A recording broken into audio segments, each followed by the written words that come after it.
Welcome to today's show, everyone. I am your host, Eric Darnley Small. And on today's show, we're going to do quite a bit, actually.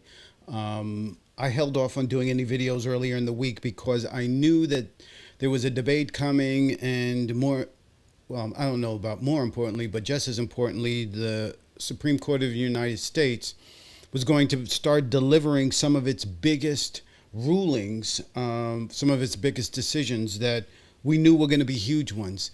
And to some extent, I was going to hold off on doing anything until next week. I've had a busy week, but I felt like I could not wait any longer to hold off on doing anything. Before we get to anything, I just want to let you guys know, please, if you like the content that you see here today, you can like and subscribe. You can click the bell to be notified of new content, which is always great. And in addition, I think as you guys should always know by now with this show, that any and all articles and links you'll find on our Mastodon at mastodon.vtip.me/@ what you missed. And I encourage you to go to the Mastodon page so that you can take a look at the articles yourself and read them all. And in addition, you can reach out to the show, reach out to me if you have any questions or comments and thereof. In the description, you guys will know all of the different links to the content that we have here and other things. So let me get into it. This is, I think if you know anything about this channel and what I've tried to do, I'm trying to stay away from storylines that you can normally see anywhere else. And the debate that happened on Thursday is one of those stories.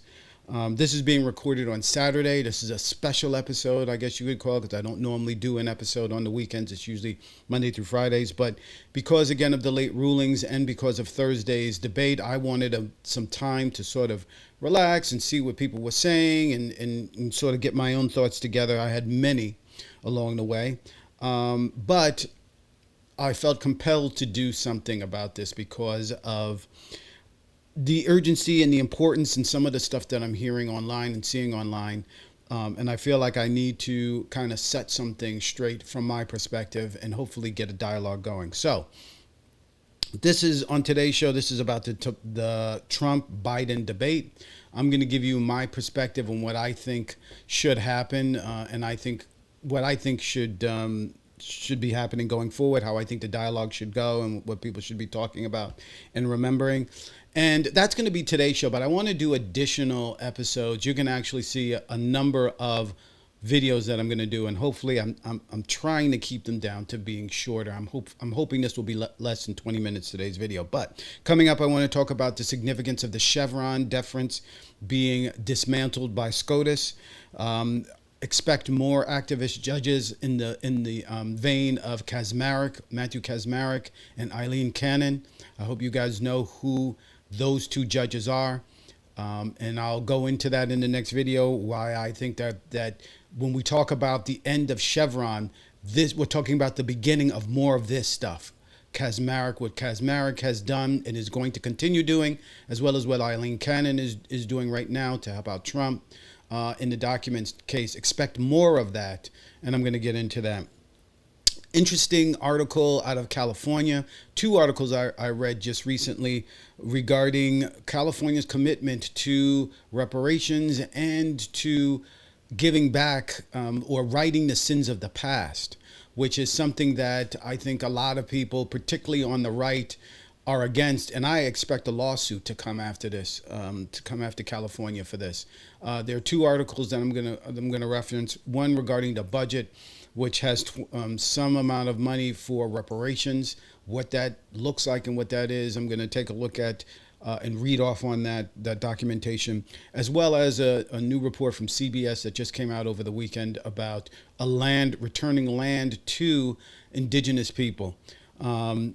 I think I've spoken about this before. California did a very deep dive into past sins, you could call it, or past egregious acts by the state that were racist in nature.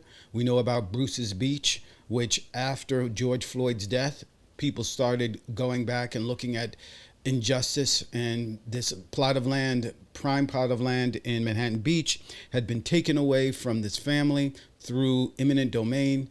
And this was a black family, and for no other reason but that the state of California, the city of Manhattan Beach, felt like they didn't deserve this land, and they took it from the family. They took it from the family, and it's not until 2019 or so, Gavin Newsom, along with both the legislature as well as the city, returned that land to the family that had by this time moved to Florida or whatnot. And they're like, oh, I had no idea about this. So, but anyway, more of that is happening, and I think that that is a good thing. And I'll go into that on another video. And then there's an interesting stories out of Florida talking about land and real estate, not only with respect to the insurance issue, which is happening everywhere, but ever since the collapse of that Champlain building in Florida a few years ago, there was an acknowledgement that, I don't know if you want to call it deregulation and right-wing politics. It certainly predates DeSantis, but it is in line with conservative ideology that, wants to minimize and reduce the amount of government intervention to doing anything. And this building collapsed because apparently in the state, buildings and condos and those kinds of things were allowed to get away with a long time with really egregious repairs that had not been addressed for decades.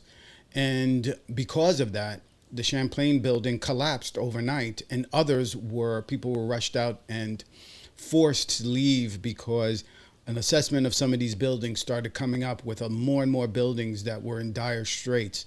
What has happened in Florida has been fascinating because they passed a law that now compels buildings and boards in condos and in I don't know if they have co-ops, but in condos in these bigger developments, lavish developments where you have a lot of retirees who have moved there from places like New York, probably to get away from regulation and big government. And now they have a big government bill that came in that basically said, if you don't do these repairs, we're going to take your building. We're going to hold you liable. They are forcing these buildings to do these repairs, and forcing them to do that has hit a lot of these retirees with six-figure bills that they are being forced to pay without, as far as I can tell, any help from the state legislature or the state government, forcing them to pay up six-figure bills. So in addition, a lot of what's happening is a lot of people are trying to offload these really nice apartments in these buildings for like $300,000, $400,000.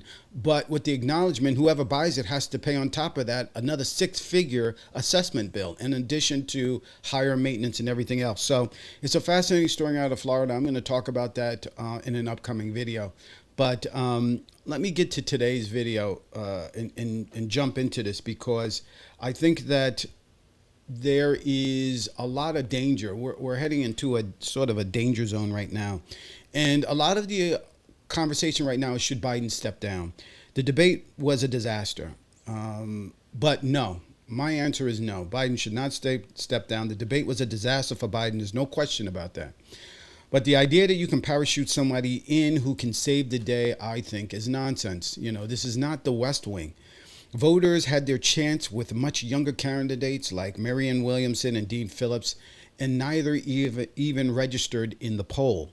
So when given the opportunity by the voters, in particular Democratic voters, way before this nomination ceremony that's going to happen in a couple of months, they had the opportunity to swap out Biden for somebody younger, and they didn't. The original sin of this problem with Biden and his age, in my view, is that he should have never been the nominee in 2020. But people felt like he was Obama's running mate. He was an old white guy that didn't scare anybody.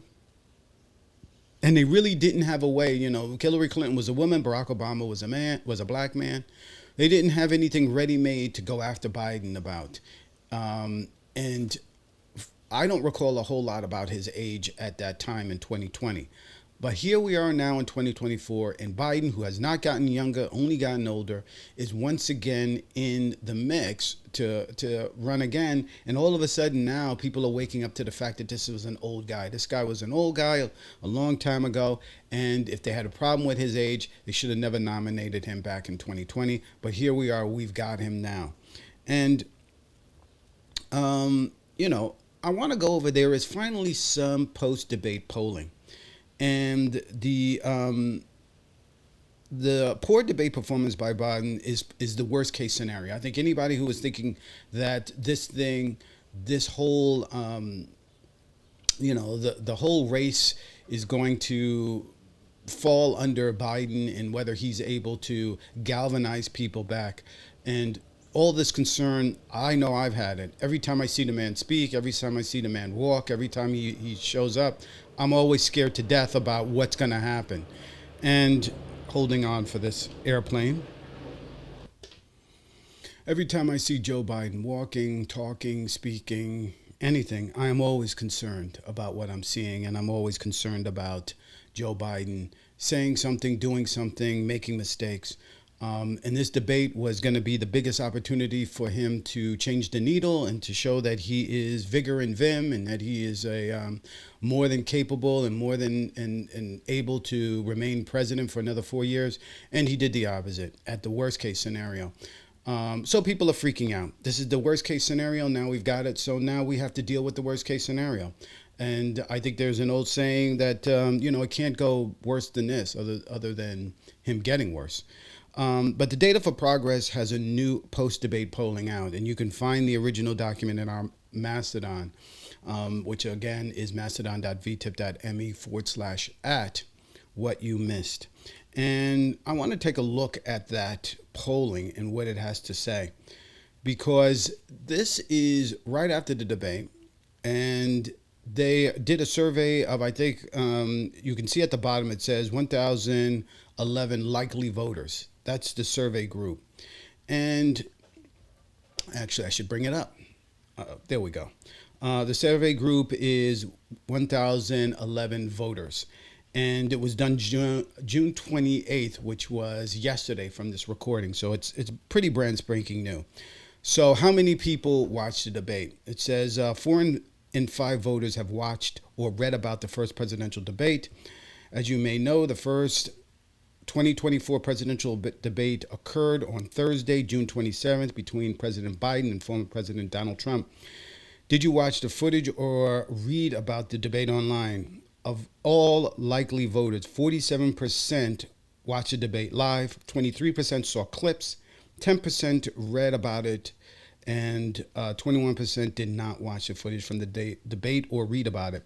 Broken down by partisanship, it is Democrats 47 online, 22 saw clips, 11 read about it, and 20% did not watch it.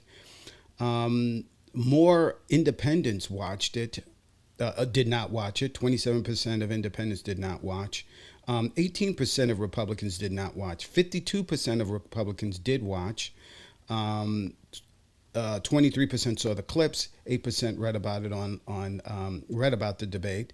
This is of Republicans. Independent 38% watched the debate live. 24% saw the clips from the debate, and 11% read about the debate. So very interesting, I think, right here to begin with. It seems like Republicans were much more plugged in the night of to watch this debate. It also seemed like to me independents who Biden really needs to get, more people watched it but didn't. But there's a significant number, over a quarter, did not read about it or watch the footage, which I find very interesting, but not all too surprising. I'm going to go into my reasoning about that later on. But moving on. Voters who watched or read about the debate preferred Trump's performance. Do you approve or disapprove of President Biden's or former President Trump's performance in the 2024 presidential debate? Strongly approved 31%. Trump's performance, 11% Biden's performance. Somewhat approved 20%. of Trump's performance, 21% on Biden's performance, somewhat disapproved, 12% disapproved of Trump's performance, 16% disapproved of Biden's performance, 35% disapproved of Trump's, 49, almost half, strongly disapproved of Biden's performance. And that is, if you look on the right side, that is a net negative 33% on Biden. Trump's performance went up as far as the net in approval. So 51% approved, 47% disapproved of Trump's performance, 65% disapproved of Biden's, 32% approved, which is a disaster. Also a disaster in that Donald Trump lied just about every single question, ignored questions, etc., etc. I'm not even going to get into that. Of Democrats, 63% approved, 36% disapproved, which is actually a shocking number that many people disapproved of Biden's performance. 85% disapproved of Trump's, 14% 14% approved of Trump's performance. Of independents, which is a big problem for the Biden administration, 45 approved of Trump's, 50% disapproved of it. Of Biden's performance, 23% approved, 73% disapproved. Of Republicans, 91% approved of Trump's, 6% approved of Biden's, 91% disapproved of Biden's performance. So I think that there's a number of things that is very interesting here. I think that this shows a very partisan lean. However, it really does show that Democrats are not as enthusiastic about Biden as Republicans are about Trump. I think we knew that. I don't even know if, this performance is a very interesting word to use in the debate. I think that the Biden administration had to bring in more independents. They were crushed by independents' approval. But again, fewer independents watched it. But that's neither here nor there. But again, not what you wanted to see if you are the Biden campaign. Moving on. Voters who watched or read about the debate strongly believe that Trump won. So voters who read about the debate, Biden won the debate, 30%. Trump won the debate, 62%. Broken down by Democrat, 61% believe Biden won, 27% believe that Trump won. And of course, of Republicans, as you would expect, they believe Trump wiped the floor with 95% approving or believing that Trump won. And only, I don't even think that's 5% of people that believe that, of Trump, of Republicans that believe that Joe Biden won. But of independents, 68% believe that Trump won. Not good. Voters have consistently said Biden is too old to be president. After the debate, it does not look like that's a huge jump up. We're looking at the top bar here, at the very top bar. Let me see if my mouse can even highlight that. Hold on a second. No, I don't think it can. Okay. Anyway, it's the very top bar here. Let's see if I can bring that back. Zoom in right up here. This line at the very top is where, yes, Joe Biden is too old to be president. And as I'm seeing, this is not a huge, even after that terrible performance, this is not a huge leap up. It certainly has not, which I'm sure they hoped that it would be going down. But the line below it is no, Joe Biden is not too old, has also not done anything. I mean, it's a slight trend downward. It has been trending downward according to this for some time. So in other words, the age problem is still a problem for Biden. He did not do anything to help that. And I don't see huge that he did anything to hurt that. So moving on, voters are more concerned about Biden's age than Trump's criminal charges. Of all voters, 53% say Biden's age and mental physical health is concerning. 42% believe that Trump's criminality is concerning. That is a problem. That is a big problem. And it's one of the things why, again, this is something that is an American problem. Because when you as a country believe that the criminal behavior, felonies behavior of Donald Trump is less important than Biden's mental age and physical health, then, that is a big problem. What I wish the pollsters would have asked is compared Biden's age and mental and physical health versus Trump's age, mental, and physical health as far as concerning. But let's continue on. Voters think that Harris is more fit than Biden to run the country.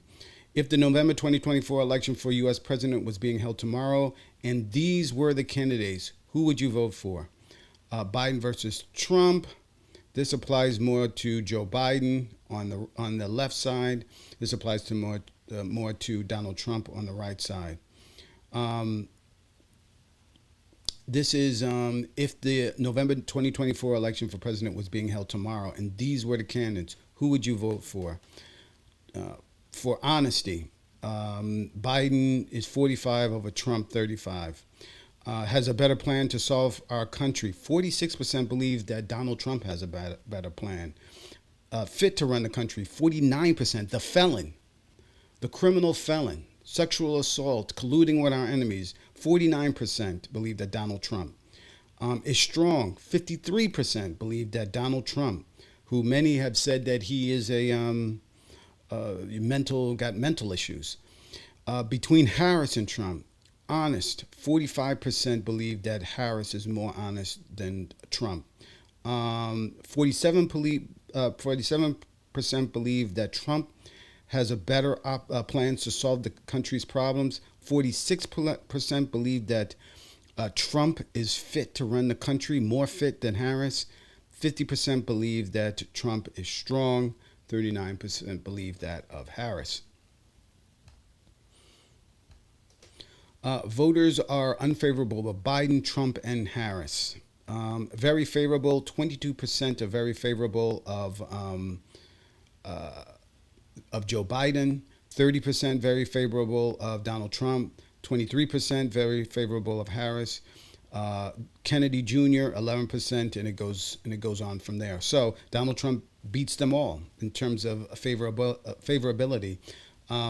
It looks like if you look on the right, it looks like 55% is favorable of Donald Trump, 54% of Joe Biden, whereas unfavorable of Donald Trump, 55%, unfavorable of Joe Biden, 54%. Favorabilities are about the same amount for the top three candidates. Leading Democrats fare similar to in head-to-heads against Trump. If the November 2024 election for U.S. president was being held tomorrow, and these were the candidates, who would you vote for? Trump versus Biden. Democratic candidate 45%, Republican candidate 48%.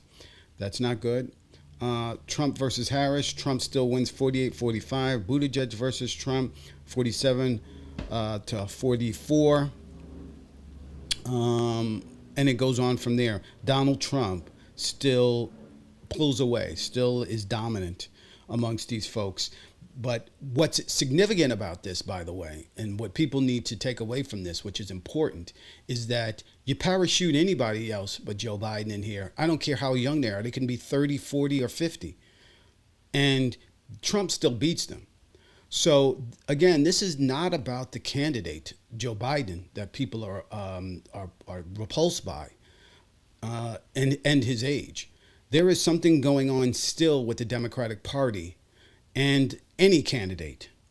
So all a brokered convention would do is create chaos within the party and further weaken whoever the nominee is if it wasn't Joe Biden. There is nothing in this polling that I'm seeing that shows anybody, Newsom, Whitmer. Whitmer's name is being thrown around left and right. Whitmer doesn't do anything better. Newsom doesn't do anything better. Shapiro is another one that's out there, doesn't do anything better. Actually, things get worse if you go as soon as you go away from Harris and Biden, according to this polling. And I'm not even going to get into the 13 Keys by Alan Lichtman, who says debates don't even matter. What does matter is the incumbency. So this is almost the last one. A declining number of Democratic likely voters, but still a majority, think that Joe Biden should stay in the race. Joe Biden is currently on track to be the Democratic nominee in 2024 election. Some people have argued that Joe Biden should drop out of the 2024 presidential election. They argue that he's too old to serve another term as president. Which of the following closest to your view, even if none are exactly right? Joe Biden should remain as the Democratic nominee. This has dropped off a little bit, but I'm looking at this and I'm saying this is above 50%. Still believe that Joe Biden, even as this has slowly gone down from it looks like March all the way to the 28th, it has dropped down, I would say 6 or 7 points. And I think you could probably see a lot of those ticks downward having to do with the Palestinian-Israel conflict right now. I think that was the beginning of the slide downward, and I think it's just continued to sort of go down, but not dramatically after that. So he's still within a 5 points or so. Biden should drop out, and Vice President Kamala Harris should take his spot. That's still below 20%. Joe Biden should drop out, and the Democratic Party should hold a convention among party delegates to pick a replacement. That's at 20%. Probably have ticked up maybe a few points to. Let me see, that probably ticks up probably a few points to maybe 25%, 24%. And I would say maybe 3 or 4%, don't know. So Joe Biden is still, according to this polling, after this absolutely disastrous debate, they still think that Joe Biden should stay in the race. And then finally, if Biden drops out, a plurality of Democrats choose Harris as a replacement nominee. If Joe Biden decides to drop out and the Democratic Party holds a convention among party delegates to pick a replacement, who do you think should pick as the Democratic nominee for president? Kamala Harris goes straight 39%, way out in front. Gavin Newsom, 18, Pete Buttigieg, 10, Cory Booker, 7, and it goes down from there. So I think this is very telling. And I think it's important, particularly for those people who sit around on podcasts and on videos online and whatnot and believe it's a genius idea, smart idea to get rid of Biden. I think Don Lemon, I just saw him the other day on his show with Stuart Stevens talking about we got to get rid of Biden. That would be a total disaster. And the conclusion from this Data for Progress polling says, overall, these results show that the voters continue to be concerned about Biden's age, but there is not yet clear evidence that an alternative nominee would significantly outperform him against Trump in a head-to-head matchup. Right. So that's the conclusion of Data for Progress's polling. Data for Progress, by the way, I think is one of the premier polling places. So I take their assessment as a good one, and as their polling as a good one. But let me give you my final thoughts on this whole thing. And again, I'm just another voter, just like the rest of you guys out there. I have nothing special in terms of my insight. I've been around for a little bit, and I've watched, debates, and I've sort of spent a lot of time reading about this stuff, looking at this stuff, thinking about this stuff, probably more than the average person that might be watching this video. And I just want to give you my assessment of what I think should happen going forward and give you my thoughts, since this is my platform and I can do that. So I think division helps Trump, right? The more we're divided as Democrats, the more it helps Trump.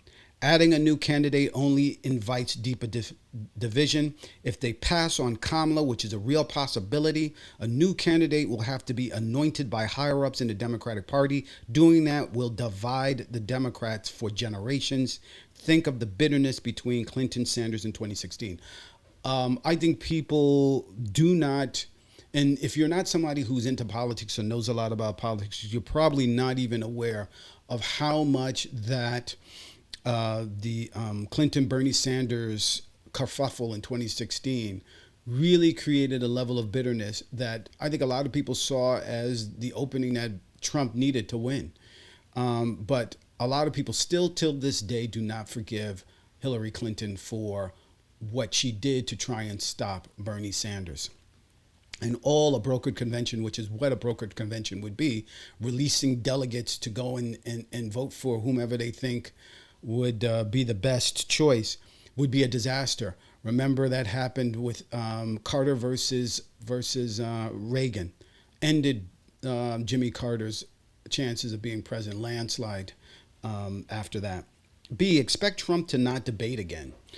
So Biden needs to sit down, do some sit-down interviews, and stick with broad talking points. I think they should probably be done in friendly venues. And I think he should start next week with an interview on the Rachel Maddow show. And he needs to own that he screwed up. And he knows it, that he sees it, and make a commitment to do better, and at the same time remind people who his running mate is.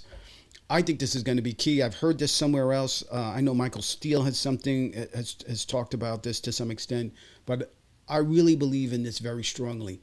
Joe Biden has to go out there and replace the thoughts in people's heads about that debate with sit-down interviews. And I would begin with the Rachel Maddow show. I wouldn't end it there. I would be on CBS as well, and I would be on ABC. And I would hope that the interviewer, the first words out of their mouth is, what happened? What happened to you on the debate stage on Thursday? And I would hope Biden would say, I screwed up. I wasn't prepared. I looked bad. I wasn't, I got confused. I wasn't up to my game. I probably underestimated my opponent. But let's be clear, my opponent is a felon. My opponent tried to overthrow the government. My opponent wants to end Roe v. Wade. My opponent wants to cut taxes on the rich and leave you burdened. My opponent wants to collude with our enemies. My opponent wants to dismantle NATO, and go on and on and on, go on a riff like that. And say, listen, if you want a good debater but a bad president, go with my opponent. But if you want a guy who is going to deliver, like I did, the CHIPS Act, the infrastructure bill, this, that, 15, Medicare, insulin down to $35, yada, yada, yada, continue on reminding people of what he has done as president while his predecessor sat back and talked about infrastructure but didn't do anything. Instead, he was golfing while people were being killed through COVID. And now he's even backtracked against his own COVID policy. I mean, this is what he needs to do, and he needs to do it immediately. He needs to do this week coming up. I didn't put this on the list, but I also believe that somebody's head has to roll at the Biden campaign, unfortunately. And I just think that someone has to fall on their sword about how bad he did, so that the candidate can get a little bit of breathing room here. The only way, and this is number C, the only way it will make sense for Biden to step down is if he gets visibly worse. We'll know that if he does plan B.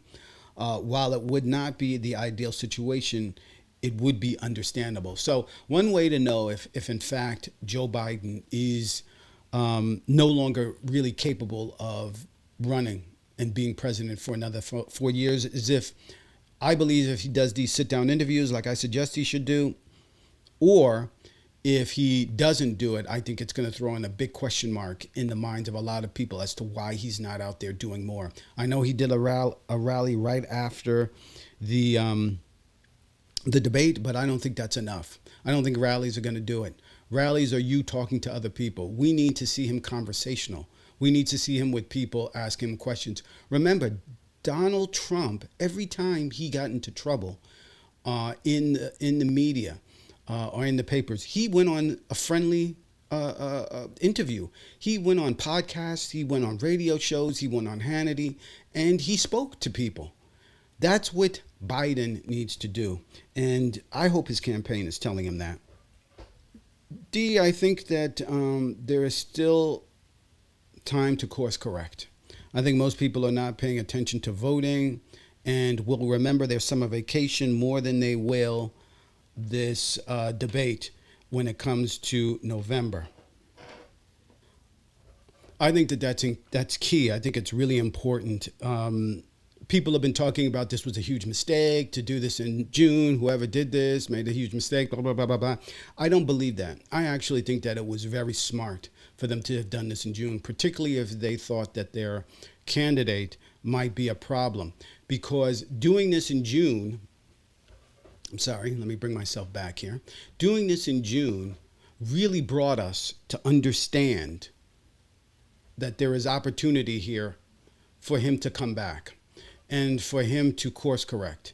And I still believe strongly that we have an opportunity here. Joe Biden has an opportunity here because it was done in June to course correct, to make a change here.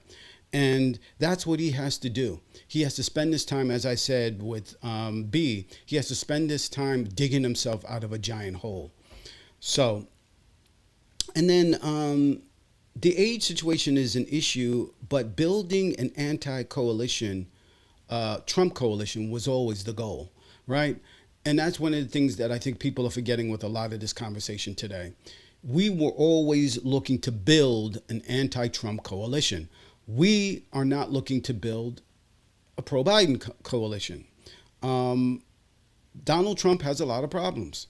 And the fact that the folks on the Democratic side, people who are speaking out now, are talking about this as if we're trying to build a pro-Biden coalition. I think that they have the whole thing all wrong. We need to get people to come out to vote against Donald Trump, not for Joe Biden. And I thought everybody was on the same page with that.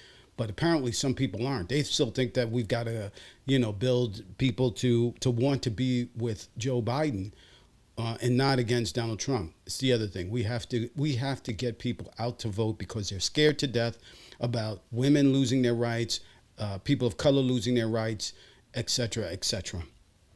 And then finally, my final thought is, we know voters on the right are able to see past all of Trump's flaws because they like what the man is selling.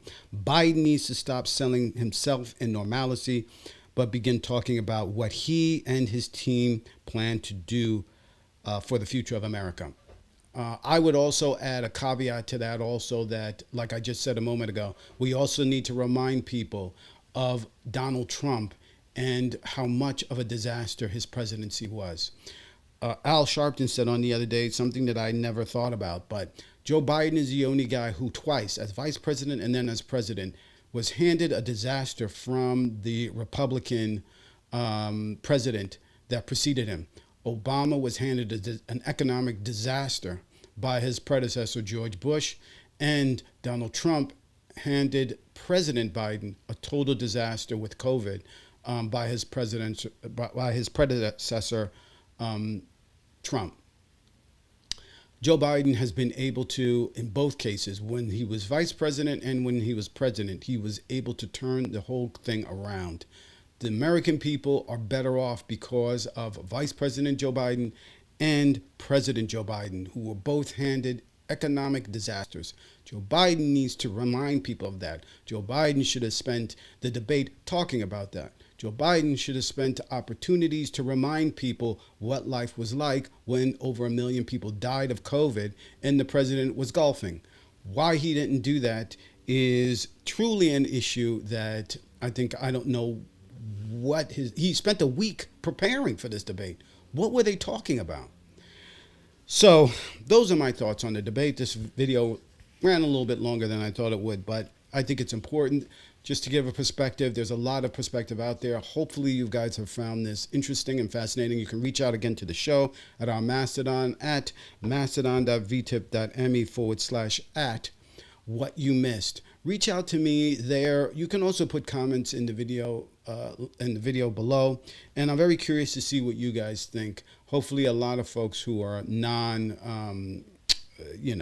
folks in this industry and in the business are taking a look at it and giving a sense of what's going on. Hopefully you guys will reach out. I would love to hear what you have to say. Thank you for watching this video with me. You'll see me on the next video coming up very soon on these other issues as I outlined them earlier. Thanks again. Have a great day. Fantastic viewers, Eric Darnley Small here, and I hope you're loving today's episode of What You Missed. You've reached the end of today's show, but don't worry, there's more show coming up. If you're watching this on YouTube, please click the bell so that you'll be notified when more content is available. You can also help the channel by clicking the like and subscribe buttons. It helps the YouTube algorithm find new viewers so that I can keep bringing you all this incredible content you enjoy. But wait, there are more ways to support the show. You can make a contribution through the show's PayPal, which goes a long way in helping produce even better content for you. And consider becoming a part of our growing community by joining our Mastodon site at mastodon.vtip.me/@whatyoumissed for more engaging discussions and exclusive updates. And here's something you won't want to miss.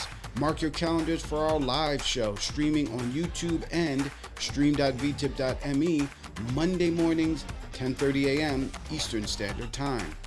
Your support means the world to me, and together we're making What You Missed the best it can be.